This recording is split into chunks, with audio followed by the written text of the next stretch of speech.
Hello, hello, everybody. This is Patricia Walls with the Enlightened Path podcast. And I've got here with me my brother, bro-other, as we call each other, Lawrence Jordan.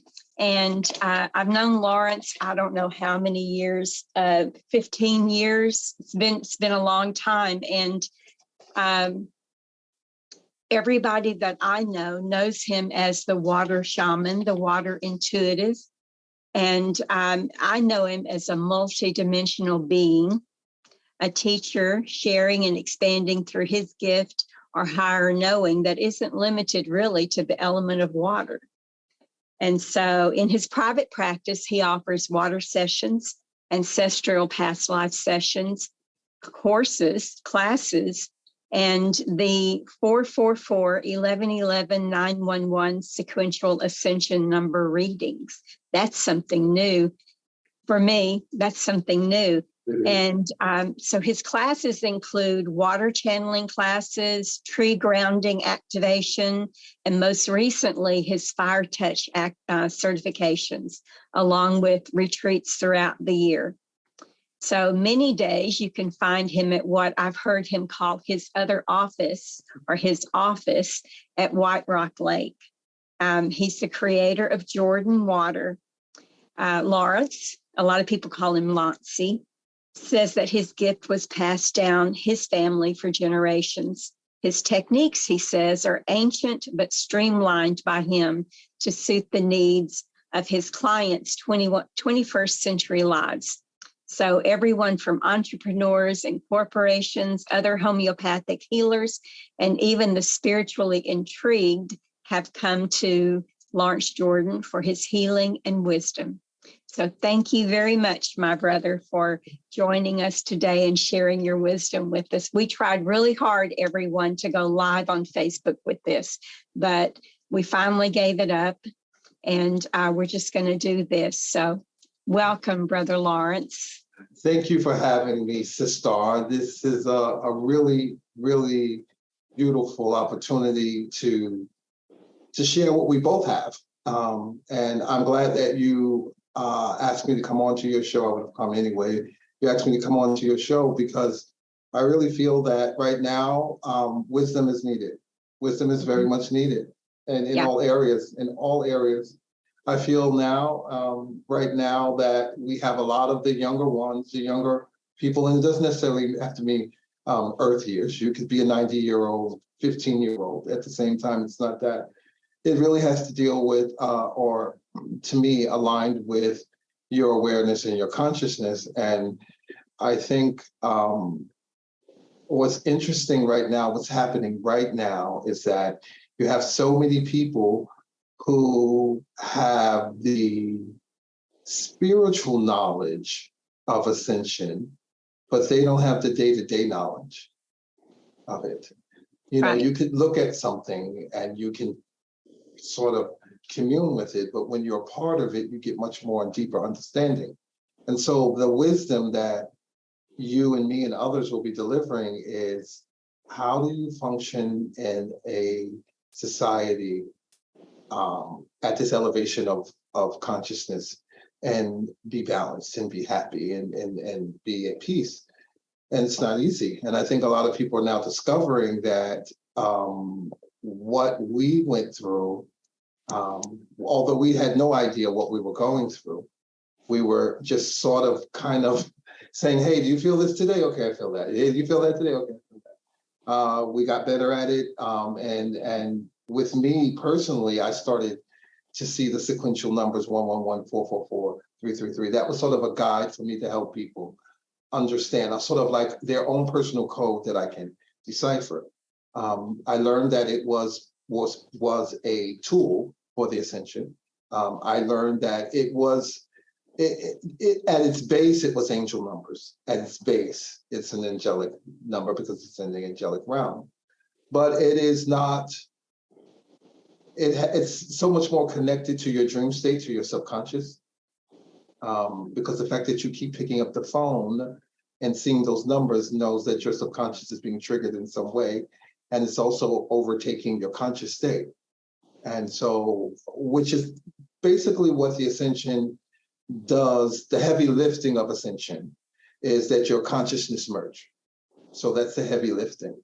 The finite ways of ascension is the messages that come through, like getting up at 3 in the morning, 4 in the morning, and waking straight up. And there are people that say, when it first started to happen to us, you know, Patricia, all this happened to us all 15 years ago. When it first started to happen to us, it was like, am I worried too much? What pulled me out of sleep? After, I don't know, 4 or 5 years of it, you get used to saying, okay. It's not, I'm not actually going anywhere. Like, I'm not really up. I'm in a state, you know, I'm in a state, it's almost like a idle in between both sleep and wake, but I'm not really up. I can wake myself up, or I can go back to sleep.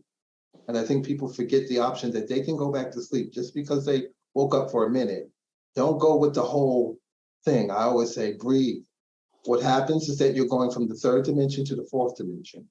Not everybody's going from the 3rd dimension to the 4th dimension in their dream state. Right. When you go from the third dimension to the 4th dimension, there's a period, it's a collective. Not everyone does it, but we live around a lot of people.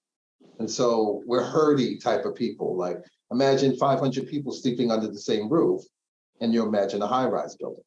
And it's really, by universal laws, everyone is in the same house. Right. Because they're under the same roof. So around this time at 3 or 4, you're separated. There's a separation.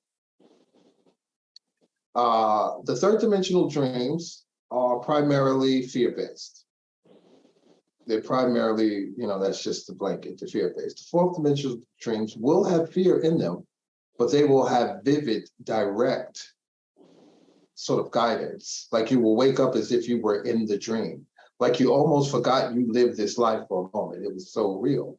Well, what I tell people to do is put a glass of water by your head.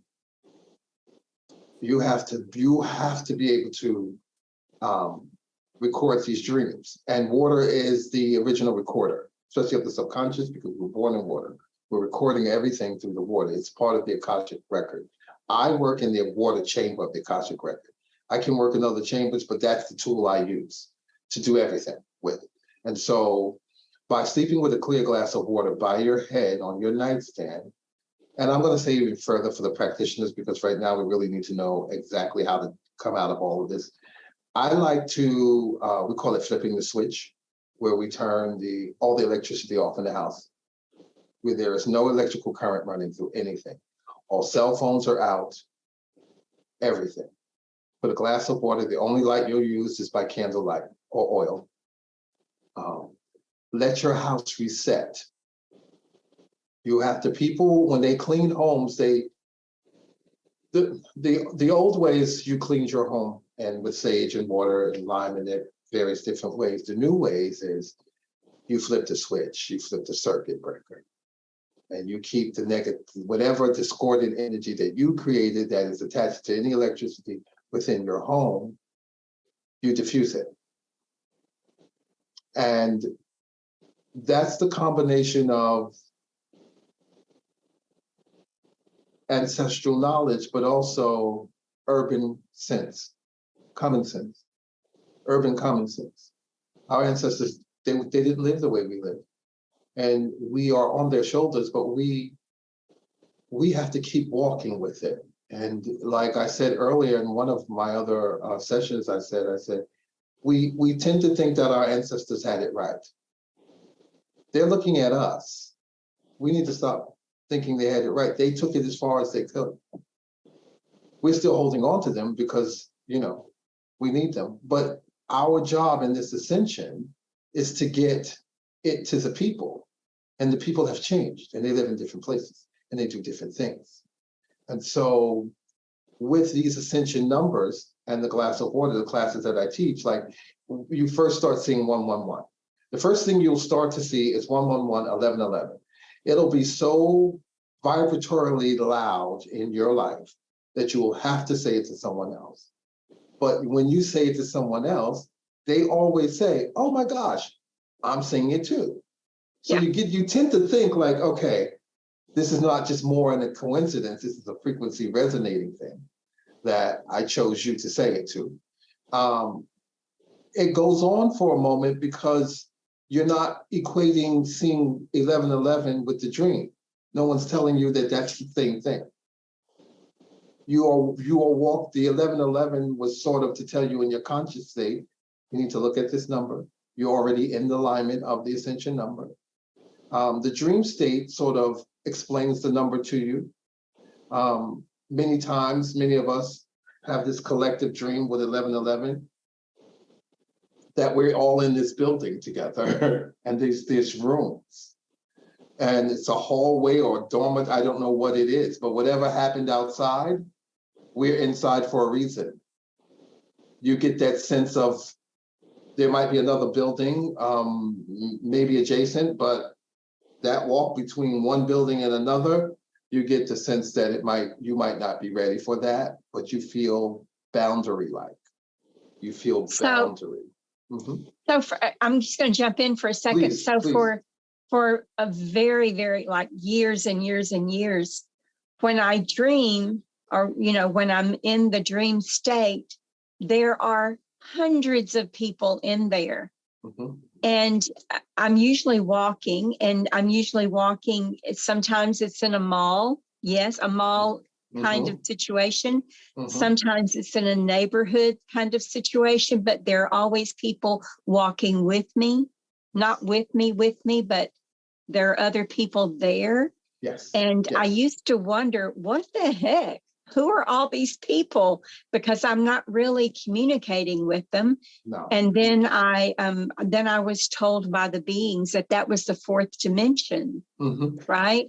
And so thank you very much for that confirmation. Yes, that was the fourth dimension. You were walking in the fourth dimension. We all have this dream where we're in a place that is oddly familiar, but not at the same time. Right. We all have this that we may be around certain people. What I'm just going to say it. Something, when we see these visions, we also know that something has occurred. We can't, in the subconscious, in our dream state, we can't articulate it. But the vibration is like something has occurred on the planet, or wherever, whatever happened, something has occurred. We faintly have a memory of this life in the dream. It's just like a real faint memory, but we feel like either we've expanded or something, we are moving.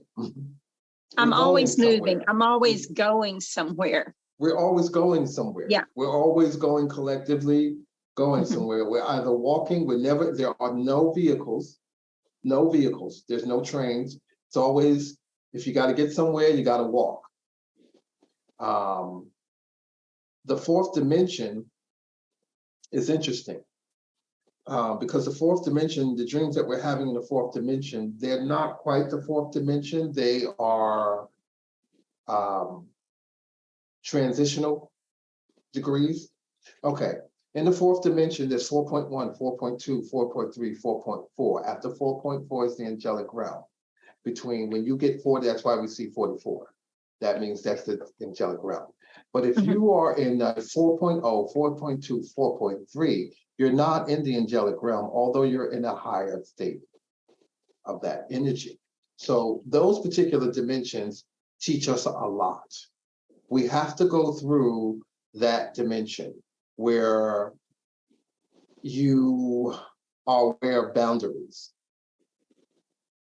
Third dimension people are not really that big on boundaries. And so going into the fourth dimension, the universe is going to teach you that through a series of downloads. If you go over there, this is going to happen to you. But if you embrace this, this is what will happen to you as well. It gives you the choices in that area, in those those lower fours. The higher fours are angelic realm. And you would think that we're headed where we want to go straight to the higher forms. We don't, because it'll break our vessel. We were still born in the third dimension. So we have vessel issues, and vessel issues are headaches. These, we call them hits, where you just take on a whole bunch of energy at one time. We have stomachs issues, and you have animal connections, like possum connections with me. A possum just looks staring at me, and I'm like, me and this possum are connected. There are certain different energies that you have to understand. Your light language gets so elevated that the language becomes light. In the third dimension, it's not really light, it's language. But you are so elevated that the language becomes light, and it feeds. Right. And it feeds, and it opens up, and it's that. And that's what we need now, because we need that light to walk toward, because we're walking. We don't know where we're going. We're feeling it. We're feeling our way through. We're resonating with certain things. But when we feel light and hear light, no matter where we are, we will walk toward it. And so your wonderful work that you're doing with the light language is activating many people in various ways. You don't even have to speak. You could be around it. Right. You could be around it. You don't have to be around it. So I want to thank you tremendously for that, because that allows us to still be embodied within our third dimension, but also get the nourishment of light that's necessary. It's not a physical thing that we need. It's not, people think love is physicality. Love could just be language. It could be a language of light, a love language of light, that when you're at that higher level, you don't need so much a person-to-person love. You need a higher love. You need a love that makes you love yourself that way. And there are so many opportunities that are going to open for people. To me, it's like saying open sesame. That's what it says. Open. Right. In this in the new light language book that I'm writing, that's one of the things that came out, because when we're writing, we're channeling. And Yes. so there's information that comes out that I'm typing, and I'm going, really? That's a thing? As Yes. I'm typing it, really? Yes. And yes. one of the things was, because up until this point, my belief system, or my knowing or remembrance, whichever you want to call it, was that light language is transmitted verbally, through hand movements, through body movements, through symbols, but always an outwardly action. And that is not true. The being said, that is not true. Why do you think that? Well, because as human beings, we think that we have to do something outwardly in order to create something, and we don't. And they reminded me about Reiki, for instance, right? Once a person is activated or attuned to Reiki, they emit those frequencies. There's nothing they have to outwardly do. And so the beings were like, you're so cute. Why don't you get it? And so, yes, I get that now, that I don't have to verbally speak light language, or no one does really, right? But I can only speak for myself. And so I don't have to speak it. I don't have to do anything outwardly. No. I just have to be a vessel for those frequencies, the hollow bone, to work through me. And so thank you. Yeah, that's absolutely, that's just something that I discovered this week. Yes, you embody the frequency, and it emits out of you in thought. It could just be in thought. It could be, but it's multidimensional language that can also be spoken when necessary. Right. When a person actually does need, because what light language with me, it's like with my fire touch. I call it crash cart, meaning you really need this, and you need this now. And you really need it, and you need it now. And I'm going to bring it to you at the intensity that you need it. And then we'll talk about the experience later on. But right now, you need to know that there's something for you to hold on to, something else for you to feel. You've been feeling bad, but there's other things that you can feel. And I think light language, and I'm working, the last month I've been working, teaching classes. I have these techniques that I have been downloaded in me for years and never was really given the indication that I needed to teach it. Never really thought about it to that level because a lot of my teachings it's hard to articulate it. It comes in so many different ways and it's associated with the person that's in front of me. I don't learn to teach because I want to teach. I learn to teach because the person comes in front of me. Right. And then that comes through. So with Fire Touch, how that began was back around 2012, 11, 13, 14. One of the first waves of ascension brought a huge amount of depression, even in me. You know, when you wake up to, whoa, whoa, this is what this world is, you know, quite naturally want another life. Right. And so me being water, I've always been, most people don't know it, I'm very fond of fire, very fond of fire. I will make fires all day long if you let me. I will make a fire. And people say, well, your element is water. And I say, yeah, but the fire balances me. I sometimes can't use water to cleanse me. I have to use fire. And so about a month or so, someone walked up to me and says, well, it feels like, how I took it was like, okay, this is the second wave. This is the second wave. So there'll be a group of people waking up now. And they will have the symptoms that we possibly had in 2014 and 2013. I'm finding that they're having the same symptoms.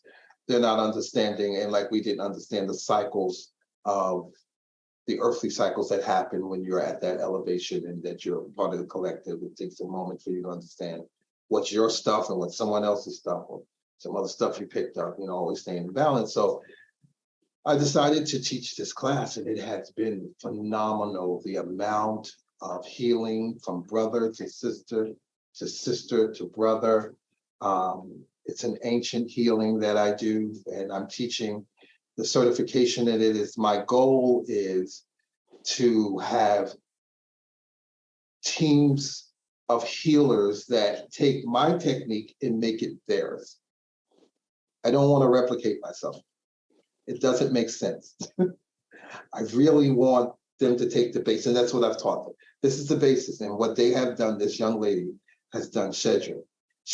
What she's done with it is that she's allowed, I was a man, so when I'm going to do it, it was very hard. I usually do Fire Touch on men, and it was rough. It was rough, and it was delivered to me in a rough way. But it was a woman, and I had to say, well, I'm pretty rough there. Maybe you cannot be so. And she instantly realized that it was a softer touch that was needed for her clients. Right. And she went with the whole thing, and it now is Fire Touch, and she's doing her practicals. But I get to see and watch the person go through their whole journey, which I never got to before. And I also get to film it. I get to film it. So when people see it, I want them to see what we see. It's very difficult sometimes when you heal people, as you know, Patricia. You're in a state, but you want the world to see it. It's a gift. Something's happening, and I want all of you to see it. And so we've been sort of spiritual entrepreneurs where we'll grab cameras. I mean, our ancestors didn't have to do that. We have to get on Facebook and grab cameras and we have to have all of that to get the message out. And it's just what needs to happen. And we also have to balance those who may not have a message, but have a vehicle, meaning they have to be told, wait for your message. Wait for your message. You do have the vehicle, but wait for your message. And so we're also elders to the younger people, business-wise, because they are looking at us and saying, how? How are you still doing this? How are you surviving? How are you living? How are you doing this? And I always say, we didn't even know how. It's not something that we had a plan. It was not. We were just chosen to be this. And as you well know, not all of us survived it. Not all of us are still here who started out. Not all of us are still here. You know, it's not for the faint of heart. And those who are chosen are truly chosen. They're truly chosen. And so what we're teaching, what I'm teaching, and what you and I are teaching everyone, the younger group, is authenticity. You must be authentic. You know, you save yourself a lot of headaches if you just stay to be authentic. Your gift, use your own personal gift. Right. Don't replicate. Don't replicate. Right. Right. And understand, I think when you and I started, it was celebrated. We were celebrated for having unique gifts. The people wanted it. They wanted to come in and see someone else that was new. And Right. and they were, you know, Dallas, and again, as you well know, Dallas is a different place. It's just a different place for healers and intuitives. It is a college of higher learning on so many levels. And if you're lucky to study in Dallas, even for a week, I have people flying in from Charlotte. I have people flying all the time, and they study for even a week, and they're like, I had no idea that there was so much to do. And you guys are sort of, because the way we appear on Facebook, it's like, yeah, if you didn't know it, you would think that we were kind of playing a bit. Like you would think we were kind of posing, but we're not really posing. It's really our life. And it does look like that because people pose, but we actually are friends, and we actually go to fairs, and we do all these other things that we do. And we are unaware that other spiritual communities are not blessed that way.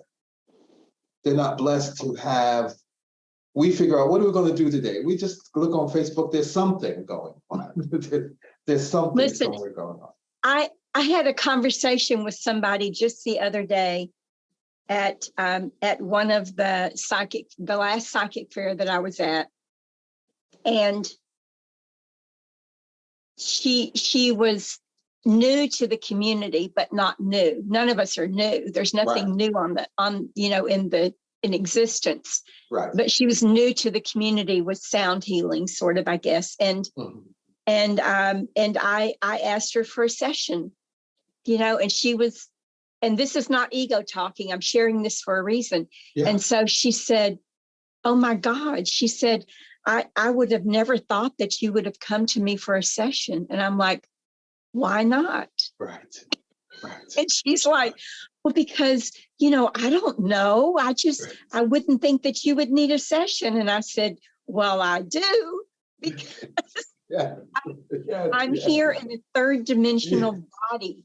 Yes. Right? Yes. And my body still requires certain things. I still require food. I still require water. I still require bathing and, and dressing. And I still require balancing with harmonics sometimes. So just do it. Right. So many people tell us that when they view us, they sometimes view us that we are walking around like we are etheric spirits, that we don't do certain things. And I'm at my office, and there was this young lady who is a yoga instructor, and she's been watching me, and I just said, listen, I'm stiff from head to toe right now. Can you help me? And she says, oh my gosh, I would never, I would do this, oh my gosh. And I'm like, I'm like, what is that? What? I'm like, no, I need maintenance. Like, this is not. We are still in a third dimensional human body. Right. We have learned some things. Right. And someone pointed this out. Because I very often will tell people, you're no different from me. Right. You are no different from me, and I am no different from you. We are the same. And she said, but wait a minute. Let's expand on that. She said, stop saying that. She said, because you bring 50 years of wisdom, you bring 50 years of experience to people. Yes. And she said, so you do know some things that they don't know consciously. You're here to help them remember what they already know. It's not that you know more than them. It's that you've experienced a bit more than them. Right. And that's what you're sharing. That's true. That's true. It's not that we're better than anybody else, but we have maybe a bit more experience. Well, we in this area we do. In this area we do. In this area we do. I often say when people come to me, I had a problem, as you well know, calling people students. I did. It just didn't I don't hit me. remember that, but okay. Yeah, I would never really call them students because I didn't want them to, I wanted to be their guide. I knew this Right. lifetime that it's easy for me to tell people, follow, I'm the big I am. I learned that lesson. Not a good thing for me. And that's why I always tell people, don't follow me, follow you. Right. Do not follow me. Do not do what I do. You have your own gift to do. That's my way of saying, hey, I know the programming is, I might know more than you. I might be out here and I might be doing this full time and I understand your programming. I'm not, I understand that a person like me in your past would probably get in his ego and say, this is who I am.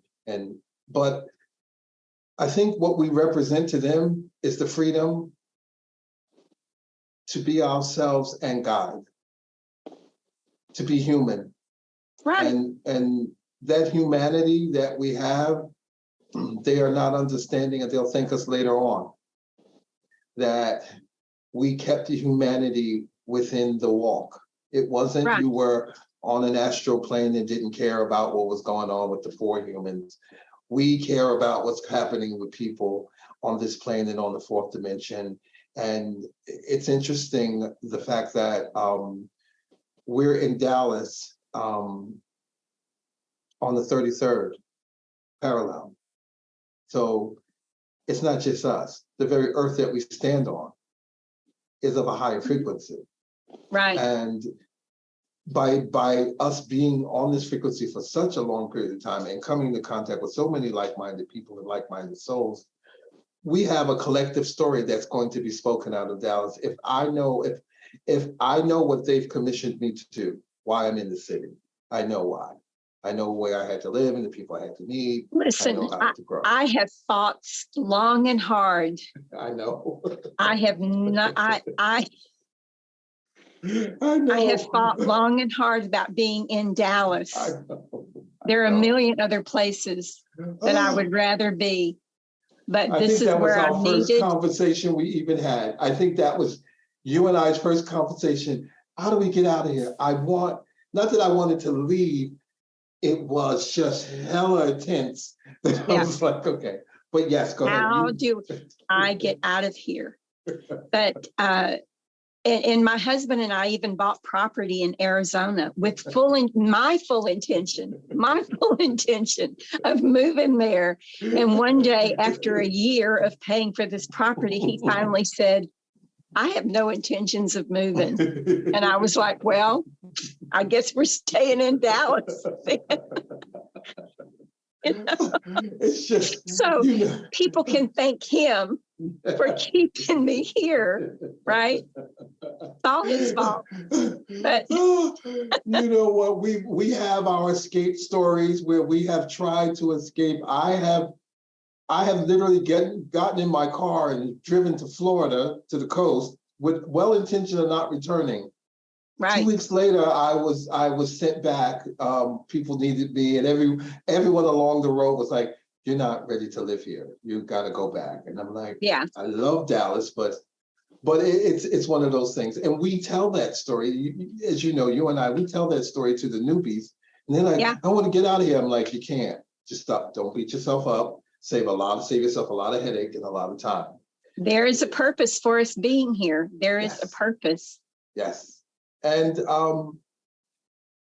I think when we are doing, well, I guess this will be a great time to promote the Southern Fried Psychics. Yeah, I was about to say that. Go for it. Yeah. This is the sort of energy behind the Southern Fried Psychics. Right. The energy behind it is wisdom. That's what it is. The energy behind it is oneness and unity. The energy behind it is that we have endless stories. We can talk on a porch until the cows come home because we have a lot to say. And so I like the fact, and I love the fact that I'm part of Southern Fried Psychics. I'm kind of double battered in Southern Fried because sometimes we all are very Southern fried. Yeah. And I think people are ready for it. I think people do need a little down home common sense, intuition, and messages. I think people need to hear it from people who have lived and know how to sort of translate the message, because we've been everything they probably are. You know, we've been everything. We've played all the parts in our other existences. And so speaking of that, let me just get clarity on what Lawrence and I are talking about. So my divine niece, Dina Faye Gilmore, is a screenwriter and filmmaker, and she is putting together something that she calls Southern Fried Psychic. It's a gallery, a psychic gallery with seven of us,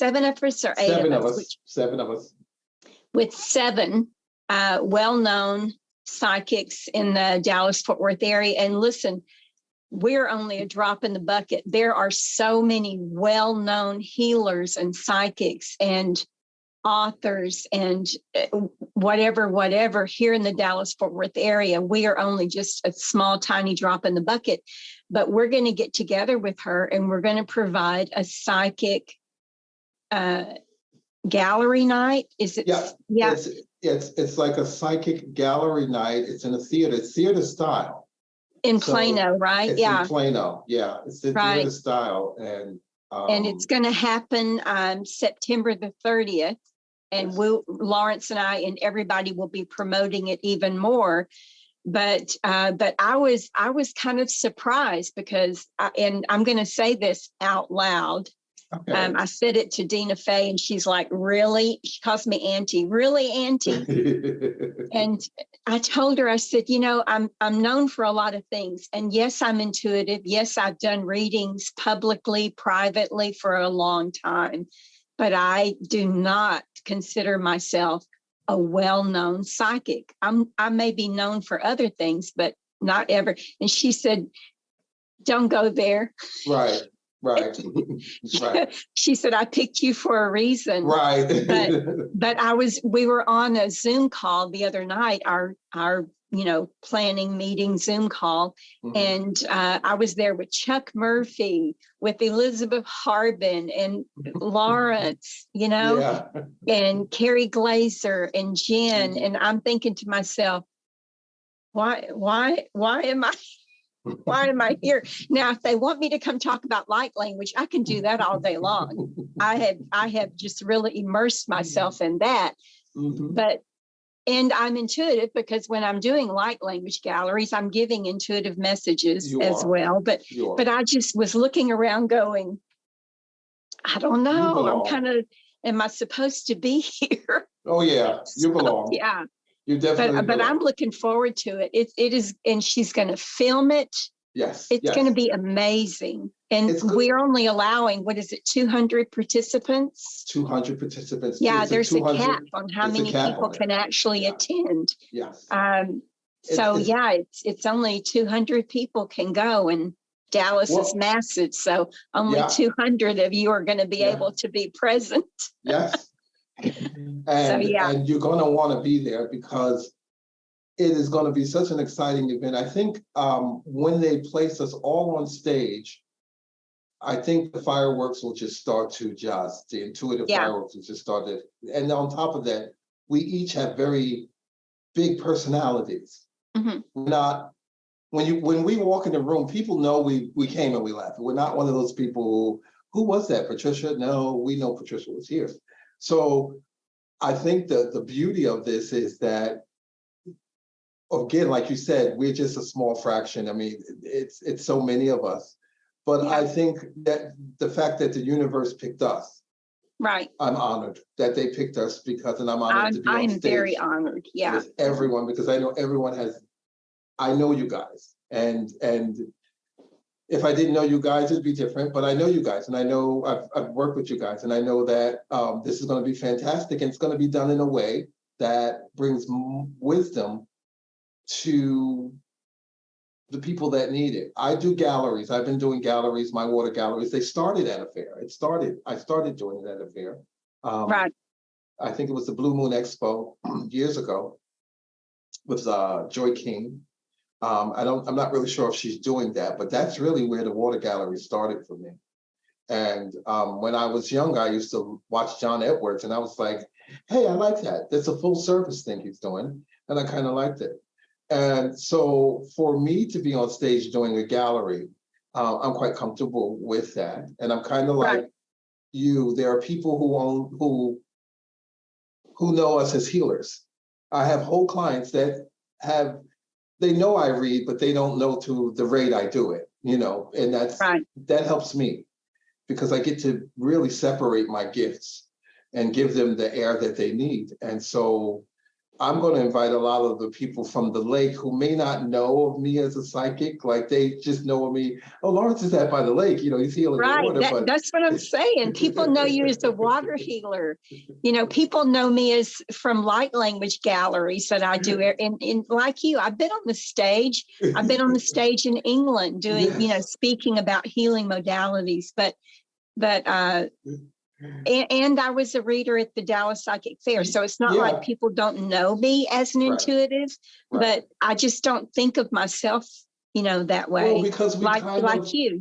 Yeah, I just don't like psychic is an interesting, I like intuitive, but I understand psychic. I understand I work within the realm of it. Right. And and I think that's the interesting part with us is that we do more and it'll come out in our message. Like me, I've been at galleries where I literally had to come off the stage. Right. Because I saw it and I'm like, okay, the galleries give you like, okay, let me heal you for a moment. Because really I see the heal. Right. I don't need to see if I'm not going to heal it, I don't need to see everything. It's not enjoyable for me to see everybody. So I see the heal. And and I think you and I, we see to heal. When we see it, at some point we're going to try to heal it or at least offer you a healing. And we will be going out in the audience. Remember, she said that. I thought we will be going out in the audience. And so that's what I think. I think that's where we shine. Right. Because we really get to kind of like come down and kind of teach people, like there are many people who are psychics who are not understanding that they're healers. Right. Because in their town, they only had psychics. They didn't have sort of we're kind of cross-trained just by being it. And I always tell people, I always tell young psychics, go into the fair. You'll understand cross-training. Right. You'll understand the crystal, people doing crystals, you'll understand. I got some of my best sort of training. Like how I began is at the psychic fair was Leona. It was a woman named Leona. She was phenomenal psychic, like beyond. She sat me down next to her. She had to be at least 85 then. She looked like she was 55. She really didn't look. And she sat me down next to her as if she knew who I was. And she said, first of all, she asked me, how old are you? And I said, I just turned 40. And she said, you're lucky. Had you been 39, I would not be talking to you. You're not. She says, no. She says, I do not deal with, you have to be 40. Yeah. And she told me, she said, look around you. And I looked around and I'm like, oh, okay, I get it. Everybody here is around 40. And she's like, yes. And then she says to me, she says, you have 15 minutes. It was the Dallas Psychic Fair. She said, you have 15 minutes to do a reading. And I did my first reading. I did my second reading. Here, I thought I was just, I was the man, She looked at me and she said, the next time you show up with me, next to me, it's like next, it was every month. The next month you show up. She says, I'm going to shadow you. And I never had anyone shadow me intuitively. And my gosh, what a gift. This woman went into my head and chose the best things that I was seeing. She was like, that, you see that? They need to know that. They don't need to know this, Lawrence. They need to know these points. So she trained me in such a way that within the first year, I was completely booked up. I got all of my clients. She trained me in such a way that she poured into me, and because she poured into me, I am who I am. She's one of the reasons that I am. And I want to do that for so many people, because you and I, we learn technique, and we have it because we've learned it. And there's so many of the younger population that they don't know technique. They have a gift, but they don't know technique. And so some of what we're offering is not only just words of wisdom, and not only just the experience, the literal technique on how to address a person who's coming to service, who may not have ever been to a psychic or an intuitive or anything. And how do you line up with them to let them know it's okay, you know, and that just comes with time. When you see people, when they walk towards you, you can read them. You can read them and know how you have to respond to them. You're Right. firm in certain, it doesn't mean we're pushovers. It means we're firm in certain areas because they need us to be firm there. Right. And I'm realizing that one of my classes that I really would like to teach is just technique. No, I'm not going to teach you. Show me what you do, and I'll show you how to get clients and climb with the message. Because I think the difference between psychics and intuitives will want to climb with the message. Some psychics are just, they are giving you a divine message. You do what you want with that. You know, you go where you want with that. And I just, and not that one's better than the other. It's not. It's just the needs of a person sometimes are more than just, they don't need the message. They need a bit of direction or options for them to travel in. We have those options. We also have this energy about us that it allows us to be secure in who we are as spiritual beings, no matter where we are. I'm sure when you went to England, they were the same person as you are here. As you are here. Wherever we go, we are the same people. And I think so many people, what I would love for Southern Fried psychics to do is to pull back the veil on how we actually live our lives. Right. Because if they think this is, or us standing on stage is big, they need to see us day to day. That is really where the real miracles happen day to day. So I'm hoping, and I'm also participating, and sort of like the behind the veil of what it means. How do we wake up? You know, we're not always waking up to the sun and meditating. It's not always that, but the majority of that it is. But it's not always that. And sometimes the lesson is not to show what people think we are, but to really show what people think we are not. They think we are not. When I travel, when I go to England, I'm usually just maybe with one or two other people, and then other people may meet me there. But when I went to Egypt, I was in a group of 13 women. Only 3 of them knew me, right? They were from all over the world. And I'm just me. I didn't go there. I didn't go there to teach. I was part of a tour, you know. I wasn't in charge, and I loved it because I'm normally in charge. Yes. You know, but I love the fact that someone else made all the arrangements. Somebody else told me where to be, what time to be there, and oh, we're going to go eat now. Okay, let's go. You know, I loved that so much. And the only reason that any of those women knew that I do light language or that I wrote a book, the only reason they knew that was because Sharon told them, right? Okay. And then I ended up doing galleries for them, and I ended up doing channelings, and I loved it. That was my purpose for being there. So I, you know, but to prove your point, we are just regular people. Just wanting to live our lives, but Source is using us for certain things. But outside of Source using me, I'm just a regular person. I get dressed for these things, but you don't want to know what I look like when I'm not on camera. Okay, I've got on my tie-dye, my hair is up in a bun.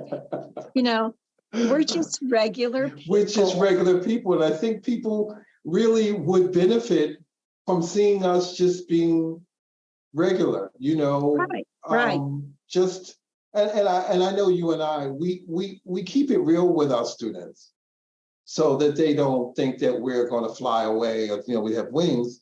And our students that you and I both, and you and I have both. Majority of my students are your students are my students. They cross depending on where they come from. One thing I've got to say about us is that our kids are very strong. They're very strong. They opened up their businesses. They have done things that would have probably taken us a longer. They've jumped on it, and they've told me they've given me that feedback that you want as a teacher to say, I'm doing this because you did not budge. Right. I said, what? They said, no, Lawrence, you did not budge. You stood right here every day, whenever you could. You stood right here and you said the same thing, and no one could budge you.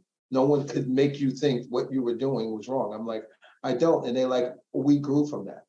We just needed someone to stand still long enough to create a vibration.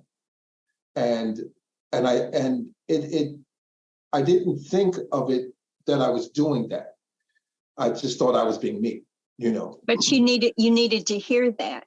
Yes. And I don't call people students either. I don't say I teach. I don't teach. Yes. I share. Right. I share and I help people. I assist people in remembering who they are. Yes. Right. Yes. And you're right. This new group, oh my God, you know, it took me 20 or more years to remember who I was and why I was here. And there are people coming to the light language galleries that a year later, they are like out there doing it. Yes. You know, they're out there doing it. It didn't take them 20 years to remember who they were. No, they're remembering who they are in a very short time. Yes. And that's because of you. I'm honored to be able to witness it. Well, you stood still. Right. You stood still. They couldn't, nothing could budge you. And because you stood still, allowed them to anchor in, and maybe they would not have done it so quickly had they not seen it already done. Right. And that part right there, the entrepreneur part of our business in the new economy that we're having right now, allows us to not only be the experience, but also be the student to the younger ones too, because I learn something new every day. Every day. Because we're hollow bones, right? Right, exactly. I don't learn until I share. Right. Basically. Exactly. And every light language gallery that I do, every personal client that I have, something happens because it's channeled through me, and I'll hear myself say it and go, for real? That's a real thing? You know, did you do that too? People think I'm crazy sometimes because when I'm talking to them, I'll, something will come out and I'll go, wait, that's a real thing? Right. And they're like, you just said it. Don't you believe what you said? But from within us, I've done the same thing too. I'm in the middle of a conversation and I channel something. I'm like, hey, I didn't even know that. And I always say, I say that, I was like, listen, this is the first time I'm hearing it. And of course, they're probably looking at me saying, what are you talking about? Is it crazy? Or when I'm channeling the beings and I have an agreement, sometimes, because we're human, sometimes I'll think, I'm just making this shit up, Like, what the hell? What am I saying? Sometimes I still say that. Sometimes I still say, is this coming from my ego, or is this, because sometimes it's stuff that I know, right? Right. And when I'm asking the beings to channel information, sometimes it's things that I have said before and know before, and I'll go, am I just making this up? And so when that happens, they'll throw a word in there, just a simple word that I've never heard before, or that is not in my vocabulary. And then I go, oh, okay. Yeah. And I'll tell the person, well, they're saying this, and I had never used that word, never heard that word before. So I believe that, they will let you know because as humans, we doubt. And I think with me,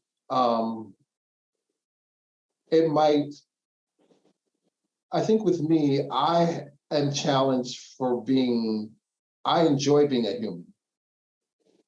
I enjoy being a human. Me being spirit, and I enjoy being spirit, I enjoy being service. It's a phenomenal feeling. It's how I was born, what I was built to do.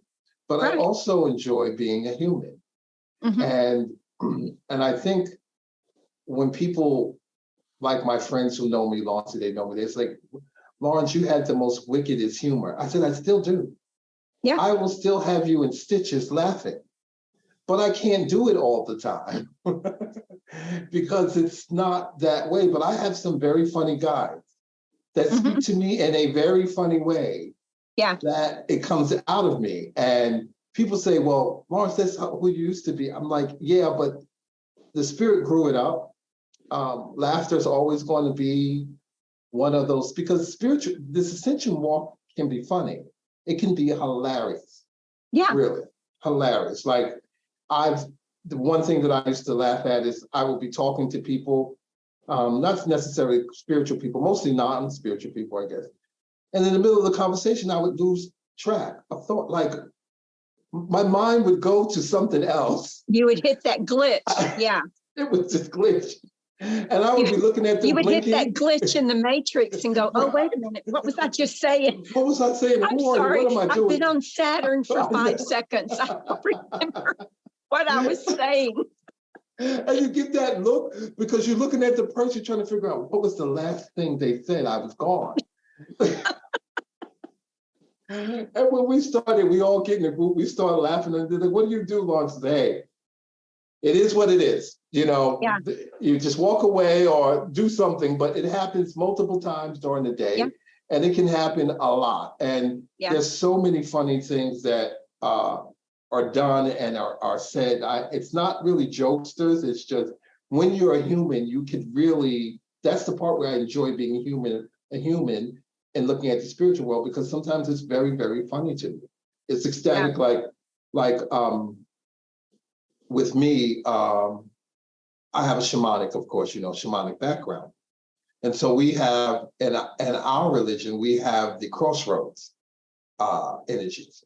And those crossroad energies, depending on where you receive the information, can be extremely funny, hilariously funny. And I think that's what we are. We're kind of like crossroads people. We're kind of crossroads people. You meet us at the crossroads, and we tell you about the road, and we allow, here you can travel this way, you can travel that way. They come back to us and we send them that way.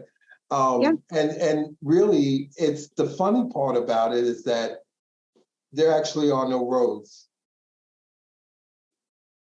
There are no real roads. They're all grid lines and streams of energy and star systems. And I have so many people that, I guess it's the younger generation, so maybe some older. Anyway, I have so many people who will say, this is my last incarnation, and I'm not making fun of them. I know what you mean. Sharing information. Yeah. But they'll say, this is my last incarnation. I don't have to come back here and do this anymore. And I'll look at them and go, why not? It's so much fun being a human. Why would you not want to come back here and enjoy this? I love being with the human. Full knowledge, human, it's really the gift is the human. The gift of this is being human. The suffering is that, what type of human are you? You know? What are you doing with it? Right. Yeah, what are you doing with it? But right. But I love, and because they'll say, I'm not coming back here and do this again. And I can't wait until I leave this planet. And I'm saying, why? I mean, this is a beautiful planet. This is like the garden. This is the Garden of Eden. It is. And so, why would you not want to be here? Well, I don't understand what level they're it. in. Well, I'm going to stay here as long as I can. If you're at full consciousness, this is heaven. When people say that to me, I said, you hope that this is your last incarnation. Because if you're saying that right now, that means this is not your last incarnation. So the joke is going to be on you, because Spirit's got a great sense of humor. Oh, baby, you'll go and return, and you'll be the daughter of someone you didn't like. That's the funny part. That's the comical part about it. That once you look at it, it's very, very comical. And I with so much that's going on in terms of like what's happening in New York with the smoke. So much of our weather is becoming more and more attached to us. Even the common man now has to literally look and see what's going on up above him, because it can change from day to day. And you find every time there is something that is sort of out of the ordinary, you find migration. I think migration is one of our biggest things that we really should embrace. People moving from one section to the other. And so New York is just very interesting. It's my birthplace. It's where I grew up and lived and turned into who I was through the energy of so many people coming together. And so when I saw it, it looked like 9/11 to me. It triggered a very 9/11 response to me. Really? Immediately, because that's how it looked when we were there. It wasn't golden, it was white, but it had that gloom and doom, but it also triggers an ancient sort of feeling. Like I've seen this before of an ancient city, pre-human civilization that had this sort of sun that was not a direct sunlight, it was a glow. It was a glow. Do you think that you were there during Pompeii? Is that part of it? Yes, I actually told my family 2 years before 9/11 hit exactly what would happen. Yeah. I saw people walking with masks. It scared the crap out of me when I had the vision. And so it was one of those visions I saw. Like, it felt like not only was it New York, it was a great portion of this cloud, which they're burning trees. So those are ancestors. Right. So that might be a good thing too. That might be a good thing in an interesting sort of way. Because the trees are in Canada. And there are 45, I think it's 45 or 44 fires that are going. The number. Oh, wow. Yeah. It's very interesting to me. And it's affecting everywhere. You know, it's not just New York that it's affecting. It's all the way down to North Carolina now. Right. I don't know if it's coming this way, but it's affecting the Eastern Seaboard. But if you remember, every year we have this sort of sandstorm that leaves Africa and travels all the way from the Gulf of Mexico and gives us that sort of haze that we have. Yep, I remember that. Yeah. Yeah, we have it every year. I don't know when it happens, but it's usually in the summertime. And so if those two meet, we'll be in that'll be an interesting thing that the North and the East, West Africa will meet.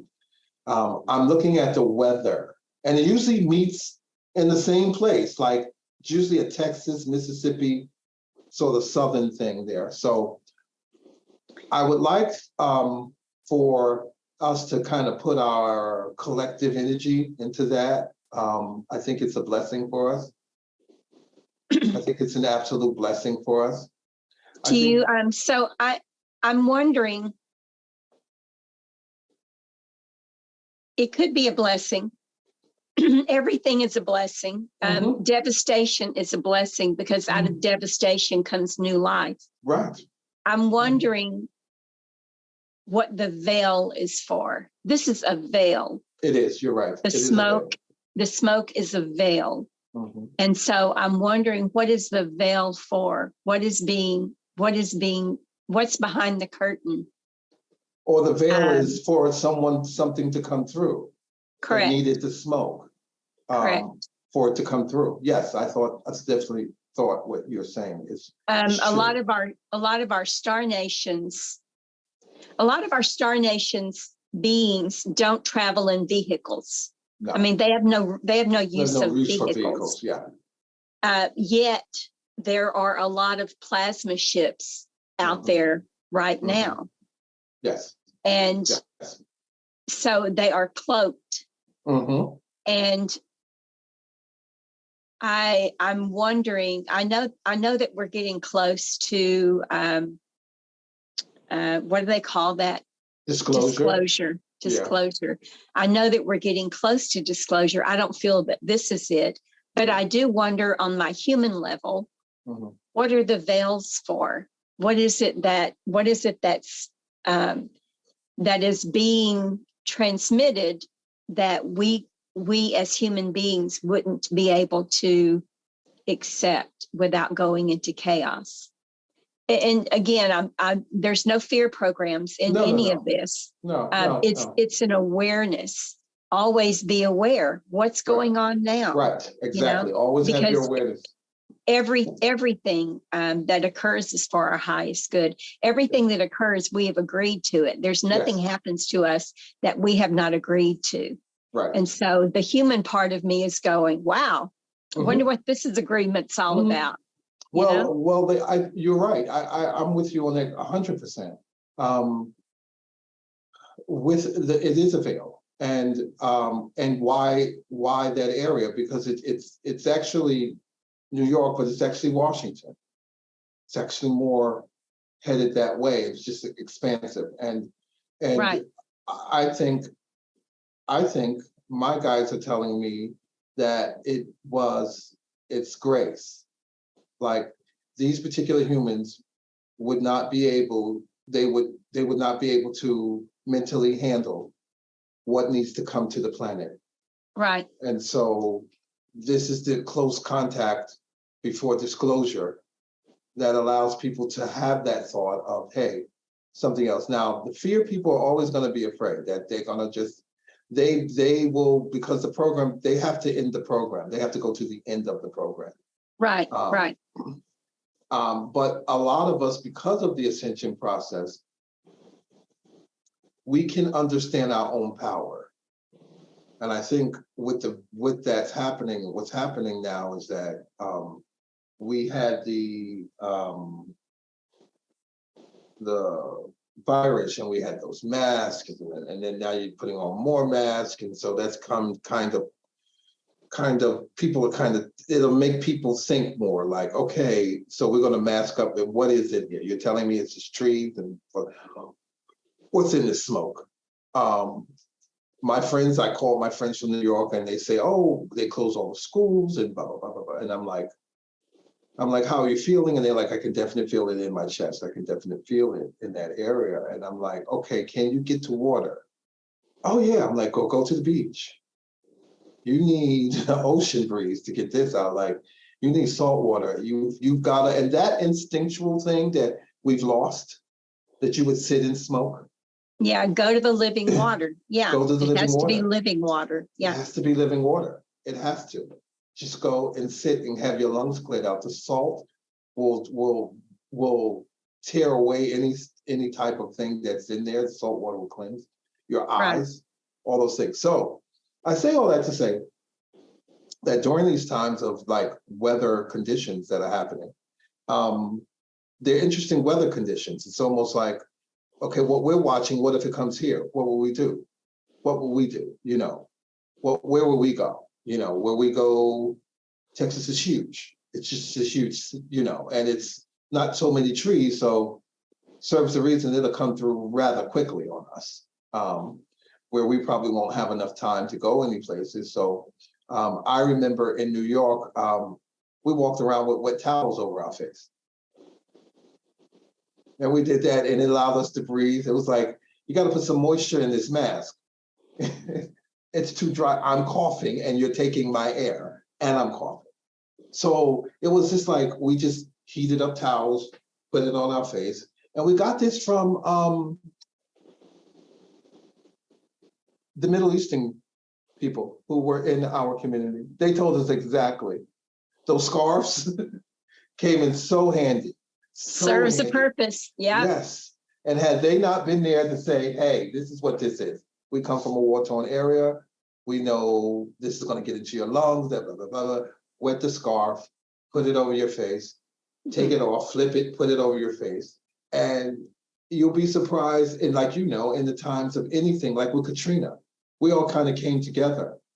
You know, we all had to come together, and it has changed the fabric of Texas just from that many people migrating into Texas in a week. Absolutely. Yeah. Changed the fabric, changed the spirit of Texas. The ancestors were quite pleased with getting their descendants out of harm's way. Those who want to. Now remind me, what year did Katrina happen? 9, was it 2008? 8 or 9, right? Okay, because there has been a huge awakening since that time. Yes, exactly. There has been a huge spiritual awakening with the influx of those people coming from New Orleans here. Yes, yes, yes. There has. Yes, and it has changed us tremendously. I mean, you remember my sister Tanya Davis? Yeah. Yeah. That's how she kind of got here. That's how she became part of our group, and so many others that have come and was able to share their gift in a city that was embracing it. Right. And so, yes, we were able to learn, and I spent 6 months in New Orleans, and it felt like 2 weeks. I did so much while I was there. It was an old city, you know, with us, old cities bring back past life memories. So I had so much work that I had left there, and that I needed to go and complete. I had to go to St. John the Baptist church. I had to have some coffee. It was so much that I was doing. And then I left New Orleans and went straight to Lake Charles, near Baton Rouge. That's really where my essence is. New Orleans is my city folk, but you know, the Southern pride in me is really about Baton Rouge and the Lake Charles area like that. That's really my grandmother was from New Orleans. My father's mother was from New Orleans. Okay. Yeah. My great grandmother was from New Orleans, and and I guess that's our connection, you know, because New Orleans people, descendants of New Orleans people, although we might be 2 or 3, you know, generations removed, we still have the core of it in us, and so even that part of Southern fried psychic can really be discussed. Right. Yeah. So, but I want to talk to you about my water real quick. Yes, please. If I can get that. Yes. I can see it. Yeah. You can see it? Well, it goes blurry when you move it. Yeah. I know. I'm trying to kind of hold it still. Move it back, sort of almost in front of there, right there. Okay. Yeah. Here it is. Okay. My Jordan water right now is coming into play in a way that's astonishing to me. Many people are using it daily, and how they use it daily is that they do this. Take it off, and you spray it directly into your face. The first thing in terms of bringing yourself down is to relax the muscles in your face. You'd be surprised how much tension we hold there. We can't even tell ourselves until we relax our face to relax. So when I use this Jordan water, it instantly relaxes my face, and then it brings me to a sense of calmness. Now, interesting things, people are using it as potpourri. They are boiling it. They're using it on the car. I always tell people, put it on your steering wheel. You'd be surprised how much energy you put into your steering wheel when you're stressed. Yeah. For people who are basically and not to, don't you have this bracelet as well, sister, that I have on? Yeah. Where is it? No. The crystal? Oh, that one. Yes, I don't have it on, but I do have from Stacy. Yeah. Yes. Yeah. Yes. We have to give her, Stacy, your stuff is being sold next to my water. So yes, it is. I wear mine a lot. You do. Yes. I was and you remember this? Oh, the rattle. Yeah. You got this for me. Uh-huh. I use this when I make my water. Right. To just say a word of closing, though, I wanted to thank you for coming and sharing so freely. And we're going to figure out this Facebook Live thing for the next time. Yes. And I wanted to thank all of our viewers, and I wanted to ask you to please remember to check follow on the podcast, because then you get notified when there's a new upload. And consider becoming a patron, because that helps me to pay for these adventures that we're on. But I look forward to seeing all of you and my brother Lawrence more in the community, and especially on September 30th for Southern Fried Psychics. And we will see you all soon. So I'm going to stop the recording, but don't hang up, Lawrence. Wait, JordanWater.com. Jordan. Oh, and so when I post this, just so you know, when I post this to the podcast, there's a bio for you and there are links for you. And so there will be a link for the water and for your YouTube. Let me see. I have a link for your Facebook, for your YouTube and Instagram, and also your Jordan-water.com. Oh, good. Okay. Thank you. So thank you, everybody, for joining us. We're going to close this session, and we'll see you at the next one. Thank you.